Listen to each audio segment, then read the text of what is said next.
month prior to this video, all of our, all of mine, I can assume, I don't know Alicia's entire plan. Um,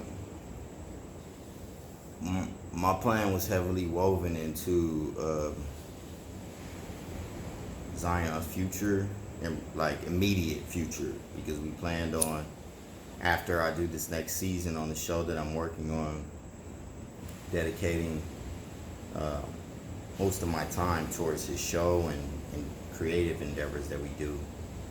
Um, Now that times and space is going to be occupied a little differently, even though Z will still be a part of the plan, I need to find out what that plan is and how to feng shui. Similarly,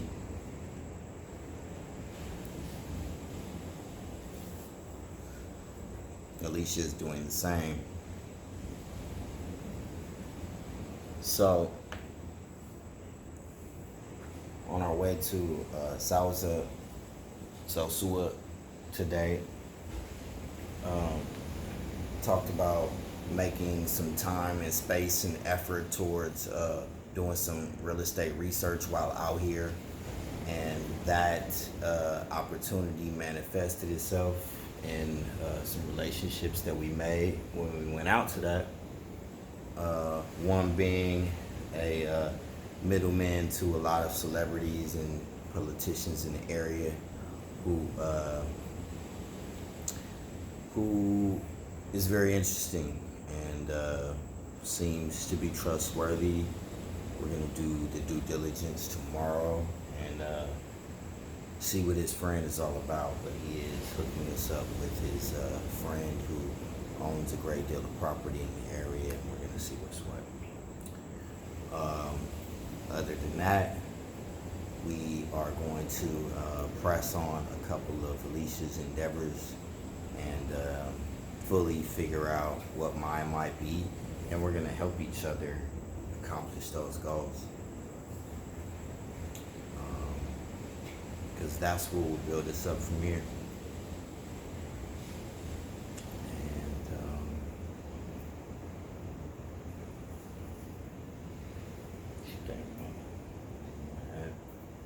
I just think that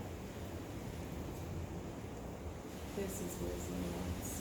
He always wanted us to do things together For sure. and then be together. Sure.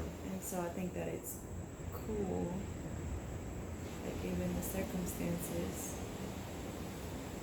we're able to, use our talents in order to help each other progress.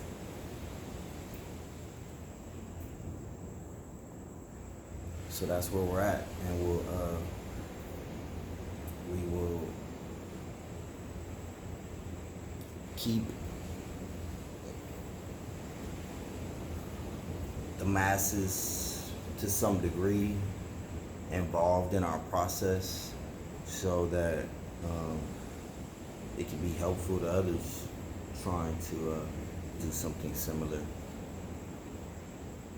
Yeah, you know what I find interesting as we were talking to that guy today and just listening to people talk about their families. It's just interesting to listen to people talk about their families. You spoke about how he had an older son that lived with him. His son got married and he wasn't even at his wedding. Yeah. And I didn't know what to make of that. I wasn't trying to dig or pry or make anything of anything. But I was just thinking that's an interesting dynamic, It is.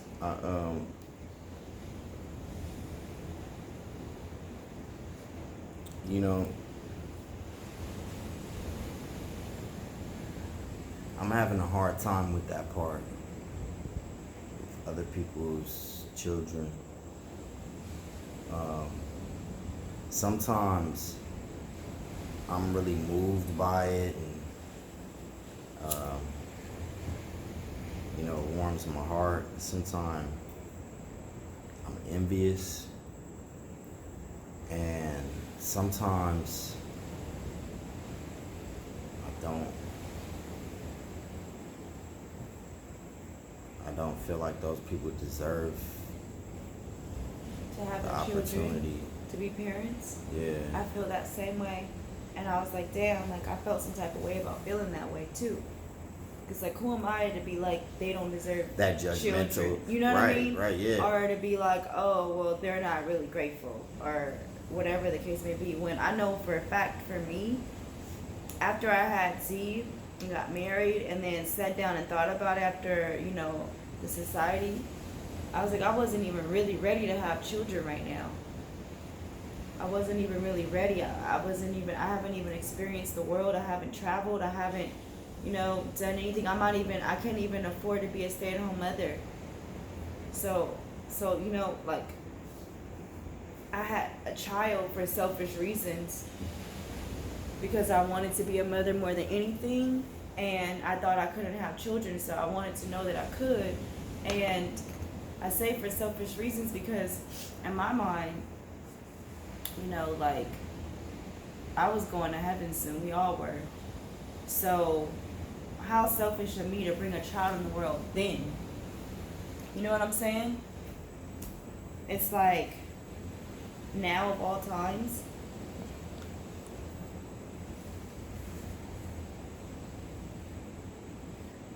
and what I know is that I didn't feel equipped, quite honestly, to be a mother, especially after we separated. I never felt good enough.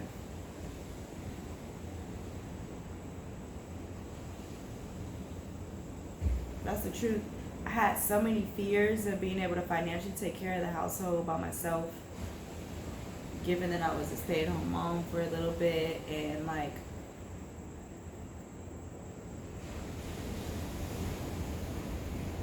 I had a lot of things to work through, like the whole time thing, and like there not being enough time, and then all the time that I didn't spend,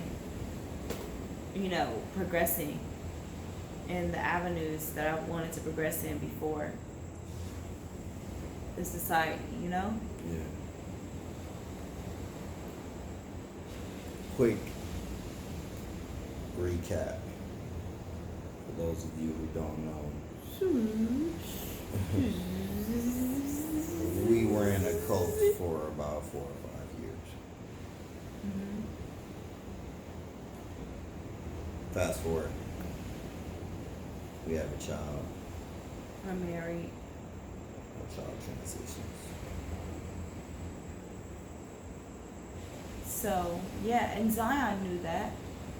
I mean, I don't know to what extent he knew. But, I was emotionally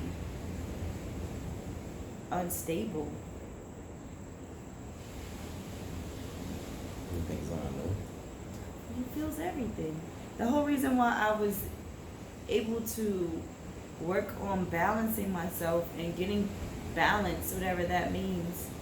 I didn't even know or understand the term grounding then. But just balance is because of him. Even when I was in the society, I was always sad about nobody else going to heaven but us. You used to be like, you're depressed. And I'm like, no, I'm not. You're like, you're fucking crying all the time. And I'm like, but it's like, it's okay.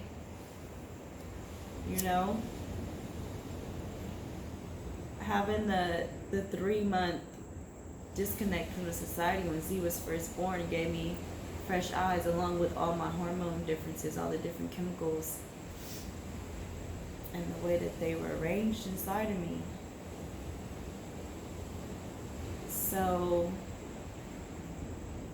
yeah, I had to like restructure everything. And then I was so sheltered from the world that I didn't know what the fuck was going on in the real world. Like, at all. I didn't watch TV. I didn't listen to music. I didn't know what was going on besides what was exposed to me through the people around me. That's it. That's all I was concerned with. I wasn't concerned with all that extra stuff anyway. So, I must say though, the Happiness Project really did help me get That's a book. Get Focused by Gretchen Rubin. I reached out to her back in 2000, the end of 2014, because I read her book that Janine gave us to read. Janine is Sean's sister. Gave to us to read 2012 December, November, December, that around that time. And I read it, and at first she came to me like, "Do you want to be my accountability partner? You know, you want to do this thing with me?" And I was like, "I don't know about all that." You know what I mean? Like, I don't even know what you're talking about. But then I actually read the book, understood what she meant by an accountability partner. I work really good in groups. That helps me with accountability. And also having like a partner, but usually it's groups. And I fucking focused my attention on organizing my life and being happy, because every time I could ask myself, what do you want in life? What is your greatest desire? What's your number one, thing that you want more than anything? It's always happiness. I don't even know what that looks like. It's a feeling. I don't know. Like, I can't say, $1 million is going to make me happy, because that's not it. It's just happiness. And you can find happiness in every happening if you choose to. It just takes work to train your mind to feel and think that way, or mind and think whatever. There's so many things going on within you, your feelings, chemicals in your body. That's why the food is important, because the food will have you all kind of ways that are not even your real feelings or emotions or anything. It's just the way the chemicals are reacting in your body, and the stuff it takes to break down things that are synthetic in your body, trying to figure out what is what and where does it go. That's a whole nother one. But the point is that I just wanted to be happy. The Happiness Project came up. I knew that I had to get myself out of this, and having Z, knowing that every time I breastfeed him, he's going to experience my emotional state. So I have to make sure that I'm emotionally prepared to feed him. And he ate a lot growing up. And I breastfed for 3 years and 1 month, which was great, because that allowed me a lot of practice on just getting my mind right. I already knew, like, you speak things positive, write it down, all this. But one key I was missing was the feeling.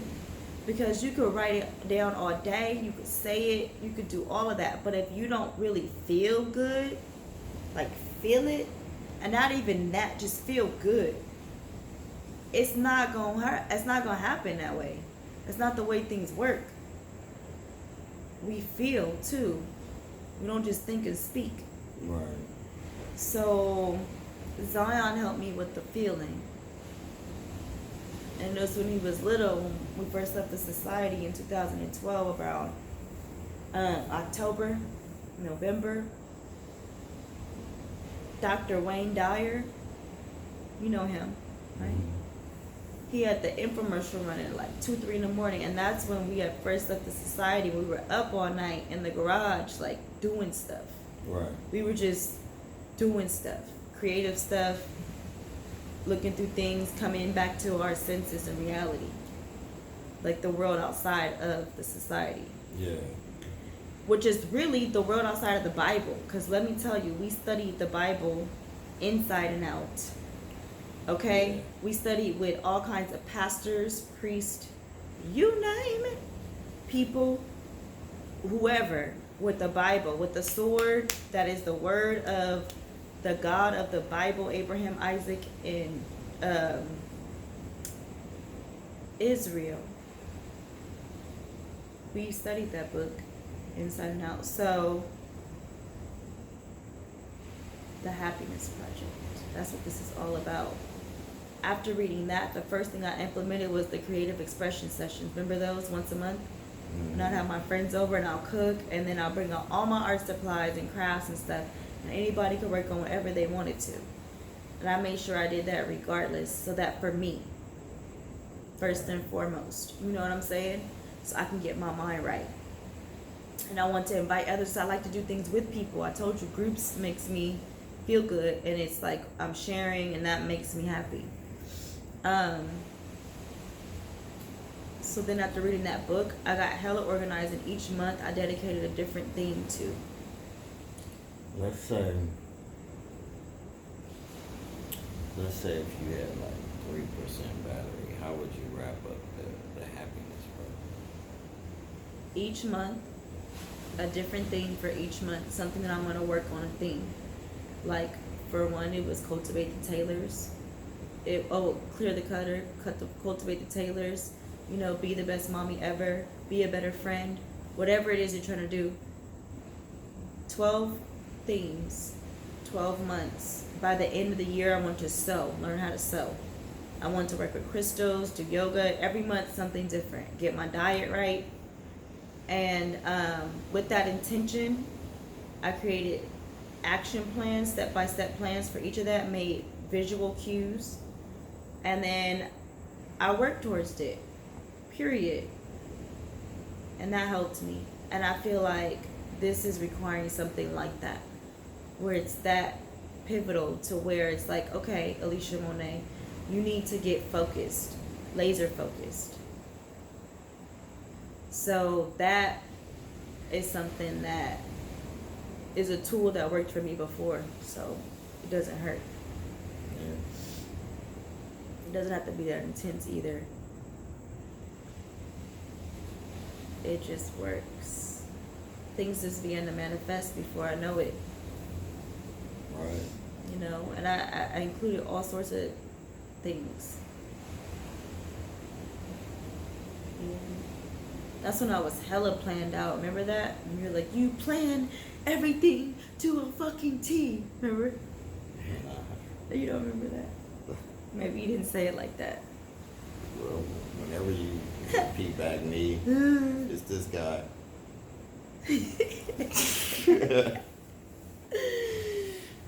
It seems like that. It All used right. to. Love y'all.